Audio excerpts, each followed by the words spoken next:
आपने अलग अलग कंपनी की अलग अलग बिजनेस स्ट्रेटेजी आपने देखा होगा और उसका बिजनेस स्ट्रेटेजी बहुत स्ट्रांग भी होता है और कमाल भी होता है। लेकिन मैं आज बात करने वाला हूँ एप्पल की बिजनेस के बारे में।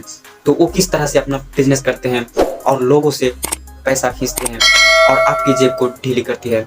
तो बिना देरी के वीडियो को शुरू करते हैं। लेकिन अगर आपको वीडियो पसंद आए तो लाइक कर दीजिए और चैनल को भी सब्सक्राइब कर दीजिए, क्योंकि इसी रिलेटेड वीडियोस में आपके लिए लाता रहता हूँ। तो दोस्तों मैंने यहाँ पे 6 पॉइंट कलेक्ट किए हैं, जिसमें से पहला पॉइंट है 3.5mm जैक। 2007 में सबसे पहले तो दोस्तों एप्पल ने अपने आईफोन से 3.5mm जैक को निकाल दिया और इस चीज को बहुत सारे कंपनी ने ट्रोल भी किया था। लेकिन 3.5mm जैक को हटाना अब कैसे बिजनेस है इसके बारे में बात करते हैं। दोस्तों 3.5mm जैक जब एप्पल ने अपने आईफोन से निकाला तो उसी वक्त जो है दोस्तों एप्पल ने अपना एयरपोड्स लॉन्च कर दिया और उसमें जो मतलब पहले ही लॉन्च किया था, लेकिन उसकी जो बढ़ोतरी है, बिक्री की बढ़ोतरी है, वो बहुत ज़्यादा बढ़ गई। यानी कि लोगों के पास कोई ऑप्शन था नहीं, क्योंकि 3.5mm जैक नहीं है तो उसको ट्रूली ईयरबड्स खरीदना ही पड़ेगा। TWS के बिना चल नहीं सकता।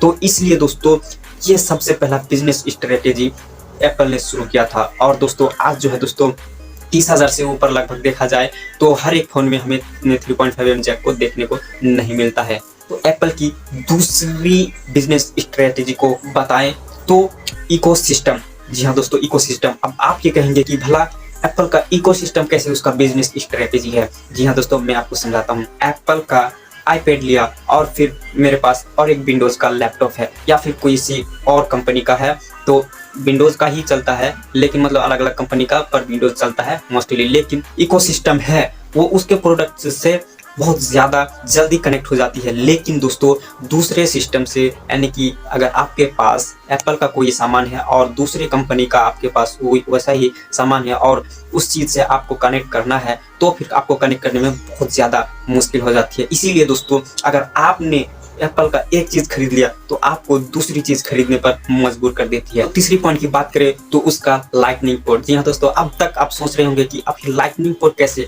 दोस्तों लाइटनिंग पोर्ट अभी भी एप्पल के फोन में आ रहा है।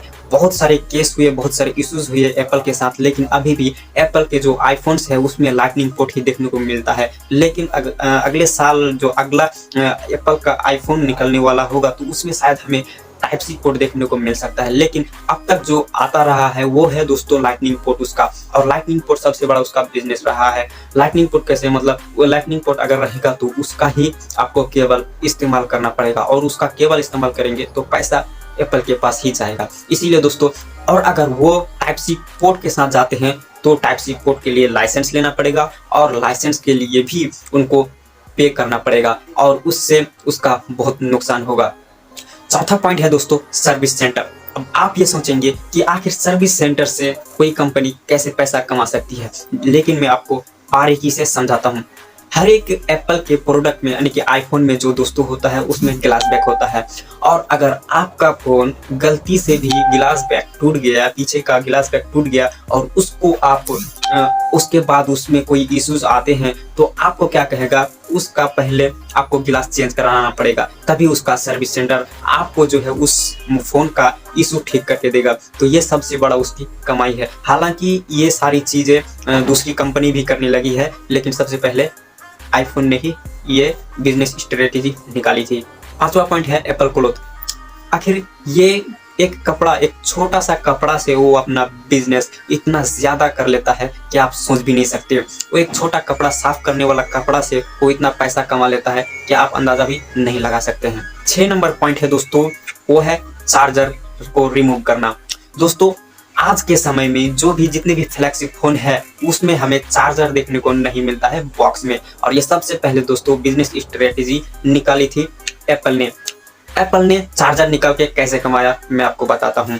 एप्पल ने सबसे पहले चार्जर हटा के उसका शिपमेंट जो है बढ़ा दिया, यानी कि बॉक्स अगर इतना बड़ा है तो अगर चार्जर नहीं होगा तो उसका साइज छोटा हो जाएगा और वो कम स्पेस में ज्यादा फोन शिप कर सकते हैं।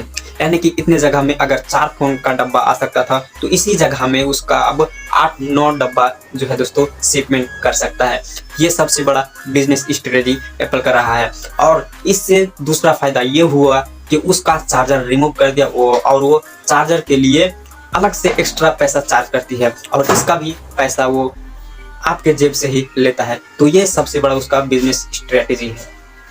तो ये थे कुछ एप्पल के बिजनेस स्ट्रेटेजी। तो आपको कैसा लगा वीडियो हमें कमेंट सेक्शन में जरूर बताइए। मिलते हैं अगले वीडियो में, तब तक के लिए बाय बाय।